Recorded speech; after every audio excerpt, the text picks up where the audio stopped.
ఒకసారి ప్రేమ్ కుమార్ గారి వీడియో ఆయన చేసినటువంటి వీడియో ఏంటి, ఆ వీడియో ఆధారంగా ఆయన పైన పెట్టినటువంటి కేసు ఏంటి వారితో మాట్లాడే ముందు ఒకసారి ఆ వీడియోను ప్లే చేయండి. బలవంతపు వసూళ్లు చేస్తున్నారని ఆయన పైన కేసు పెట్టారు. రాత్రిపూట తీసుకెళ్ళిపోయారు. ఆయన కూడా స్టేషన్కి తీసుకెళ్ళలేదు అనుకుంటా. మొత్తం వారి నోటితోనే మనం చెప్పిద్దాము. ఒకసారి ఆ దృశ్యాలు చూడండి. ఇదేదో వీడియో చేశారు. ఇక్కడ టోల్ గేట్ ఏంటండి? హైవేలో కదండి టోల్ గేట్ ఉండేది. పల్లెటూరులో టోల్ గేట్ ఏందండి? ఏమండి, పల్లెటూరులో గ్రామాల రోడ్లు ఉండవా? టోల్ గేట్ పెట్టకూడదా? ఏం రూల్ ఉందా? పెట్టకూడదేమన్నా? అడుగు దూరంలో మా ఇల్లు అండి. రోజుకి 10 సార్లు తిరుగుతాం. 10 సార్లు కట్టాలా? నువ్వు 10 సార్లు కాదా, 100 సార్లు తిరిగిన టోల్ గేట్ కట్టాలి. కడితే ముందుకెళ్ళు, తనకెళ్ళు. ఏంది మాట్లాడుతున్నావు నువ్వు? అర్థమైందా? ఎన్నికలప్పుడు సంపద సృష్టిస్తా అంటే ఇదే అడ్డగోలుగా డబ్బులు చేసుకోవడం. ఆ పల్లెటూరులో టోల్ గేట్ పెట్టి డిప్యూటీ సీఎం గారు ఏం చెప్పారు? రోడ్ల మీద గుంటలు పోడ్చాలంటే డబ్బులు లేవన్నా. డబ్బులు ఆని రైట్. అది ఆ వీడియో, ఫన్నీ వీడియో ఒకటి చేసి ప్రజలను చైతన్యపరచడానికి ఆయన వీడియో చేస్తే ఆయన పైన కేసు పెట్టేశారు. ప్రేమ్ కుమార్ గారు, మీ పైన బలవంతపు వసూళ్ల కింద కేసు పెట్టినట్టు గుర్తు నాకు. నిజానికి మీరు బలవంతపు వసూళ్లకు పాల్పడుతుంటారా? ఇలాంటి వీడియోస్ ఏమైనా తీసి పోస్ట్ చేస్తుంటారా? సార్ ఈశ్వర్ గారు నమస్తే సార్. నమస్తే అండి. ప్యానల్లో ఉన్న సభ్యులందరికీ నమస్కారం సార్. నమస్తే. నమస్తే, చెప్పండి సార్. ఇది ఒక స్కిట్ సార్. ఇది వీడియో ఒక స్కిట్. ఓకే. అయితే చంద్రబాబు గారు ఎన్నికల ముందు పేదవారిని కోటేశ్వరం చేస్తామని చెప్పేసి హామీ ఇవ్వడం జరిగింది సార్. ఆ తర్వాత ఎన్నికల తర్వాత ఇప్పుడు డిప్యూటీ సీఎం గారు కాకినాడ వెళ్ళినప్పుడు కాకినాడలో సీదా సిప్ అన్న రోజు ప్రెస్ మీట్ పెట్టాడు సార్.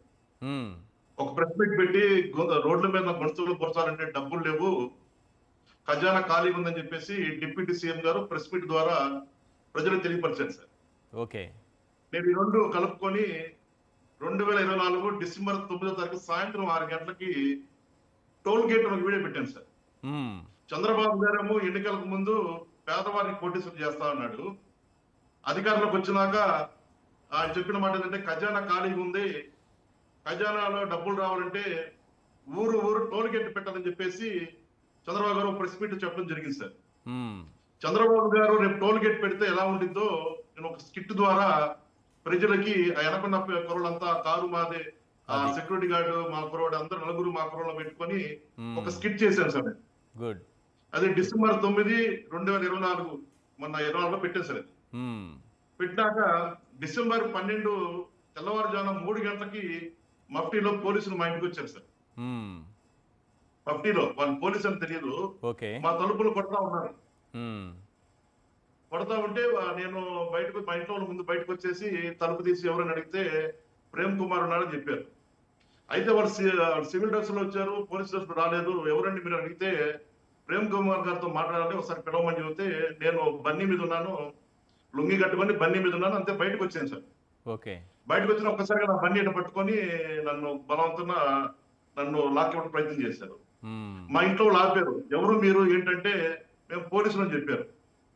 మీరు పోలీసులు అయితే ఇప్పుడు రావటం ఏంటి, డ్రెస్ లేదు మీకు, మేము ఎట్లమ్మాలని చెప్పేసి ఇంట్లో వాళ్ళు బలవంతంగా మాట్లాడితే ఇంట్లో వాళ్ళని కొట్టి నన్ను కొట్టి చెప్పకుండా బలవంతున కారులో తీసుకొని నాకు వెళ్ళిపోయారు సార్. ఏం కేసులు పెట్టారు మీ పైన? నా పేరు మీద 111 కేసు సార్. దారి దోపిడీ కేసు పెట్టారు. నేను దారి మీద వెళ్ళే వాళ్ళని అటకాయించి కొట్టి బలవంతంగా వాళ్ళ డబ్బులు లాక్కని చెప్పేసి ఏది ఒక స్కిట్ చేస్తే ఆ స్కిట్ లో చేసింది నిజమైన క్యారెక్టర్ అని మీ పైన అదే కేసు పెట్టారు, బలవంతపు వసూళ్లు అని.